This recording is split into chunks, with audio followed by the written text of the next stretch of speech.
है किसी में ये हिम्मत कि आपने जातिवाद को तोड़ा हो? है कोई यहां पर यह कह सकता हो कि वाल्मीकि और भंगी समाज के लड़के को अपना दामाद बना लूंगा? है कोई कोरी, है कोई चमार, है कोई भंगी जो कह सकता हो कि हम आपस में भाई हैं? ब्राह्मण से ज्यादा दुश्मन वाल्मीकि को चमार नजर आता है और कोरी को चमार नजर आता है। क्या इस को तोड़ सकोगे? अगर इसको तोड़ते हो तो लो संकल्प, लगाओ नारा जय भीम। नहीं लगा सकते क्योंकि बेईमान हम खुद हैं। इस देश में घृणा का बाजार किस स्थिति तक है?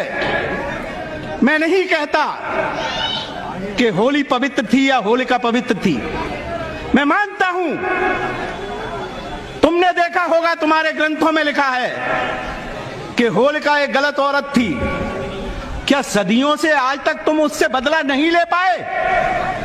आज भी नारी होली को जला करके कहती है मैंने अपनी बहन को जला दिया है, बहुत अच्छा पवित्र काम किया है। शर्म आनी चाहिए इस देश की उन नारियों को जो अपनी बहन को जला करके कहती हैं कि मैंने ये पर्व मनाया है। जो विद्वान इस बात को कहते हैं कि रावण बहुत विद्वान था, उस समय का सर्वोच्च विद्वान था, शर्म आनी चाहिए इस देश के लोगों को जो इस बात को कहते हैं कि हमने इतने बड़े विद्वान को जलाकर राम के राज को लाए थे। ठीक यही काम डॉक्टर अंबेडकर और उनकी सोच को जलाकर लोग बाग उसी व्यवस्था को लाना चाहते हैं। विद्वता की इस देश में कभी भी कोई कीमत नहीं रही है। यहाँ चोर, बेईमान या ये कहिए का सामाजिक तत्वों के नाम से धर्म बनाए गए, त्योहार बनाए गए, त्योहार गढ़े गए। यहाँ चोर और जुएबाज लोग बाग त्योहारों को मनाते हैं, उनके त्योहार माने जाते हैं। और तुम जो सबसे कमेरा वर्ग, इस देश का मजदूर और किसान जो सबसे ज्यादा जातियों में बटा हुआ है, उस समाज से पूछिए।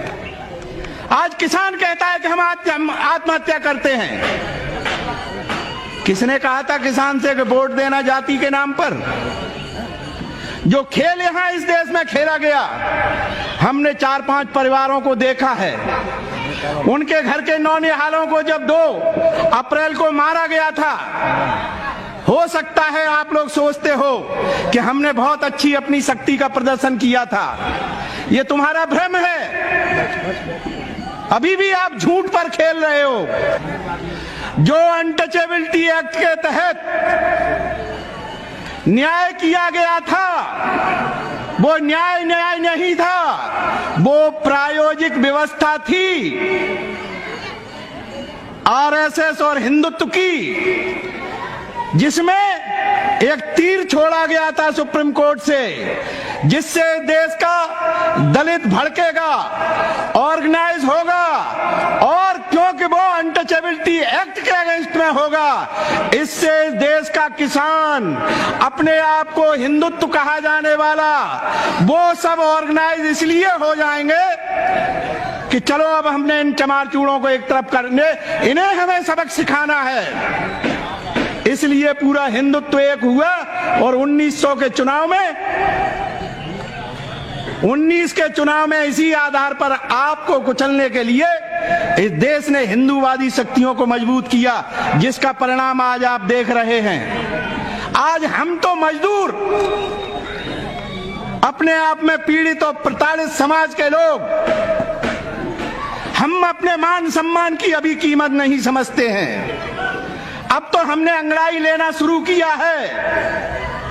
अब हम अपनी आजादी की लड़ाई इन नौजवानों के भरोसे लड़ना चाहते हैं। बाबा साहब डॉक्टर अंबेडकर जब थे, हमारे पास ये पढ़ा हुआ नौजवान नहीं था, हमारे पास ये बहनें नहीं थी जो अपने आप में ये सोच सकती कि सम्मान क्या होता है, धर्म क्या हो सकता है, शिक्षा क्या होती है, विकास क्या होता है, अच्छे तरह से रहना खाना पीना क्या होता है, ये हमारी उस समय की माताएं बहनें नहीं समझती थी।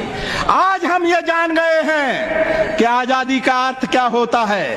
आज हम ये जान गए हैं कि गुलामी किस चीज को कहते हैं। तो अब तो हम ये अंगड़ाई लेकर के अपने संविधान को अपने सीने से लगा के 70 वर्ष तक जो जुर्म, अत्याचार और अपमान हम अकेले दलितों ने भुगता है, आज उस संविधान को लेकर सीने से लगाकर आज जो लोग कस्में खा रहे हैं भारत के संविधान की, आज जो पढ़ा लिखा वर्ग जिसमें ब्राह्मण भी है, क्षत्रिय भी है, वैश्य भी है, लेकिन वो संख्या में कम है, आज वो तैयार है कि अगर इस देश को देश रहना है, इस देश को भारतवर्ष रहना है, इस देश को आजाद रहना है, अगर इसमें आजादी से सांस लेनी है तो भारत के इस संविधान को जिंदा रखना बहुत जरूरी है। आज हम सुप्रीम कोर्ट से उम्मीद रखते हैं कि वो संविधान की रक्षा के लिए आगे आए। आज 4 जज सुप्रीम कोर्ट के कहते हैं कि इस देश का संविधान खतरे में है। उस पर कोई चर्चा क्यों नहीं होती, उस पर कोई मंथन क्यों नहीं होता? तो आम नागरिक तो सुन के कहेगा ही कि जरूर हमारे देश का संविधान खतरे में है।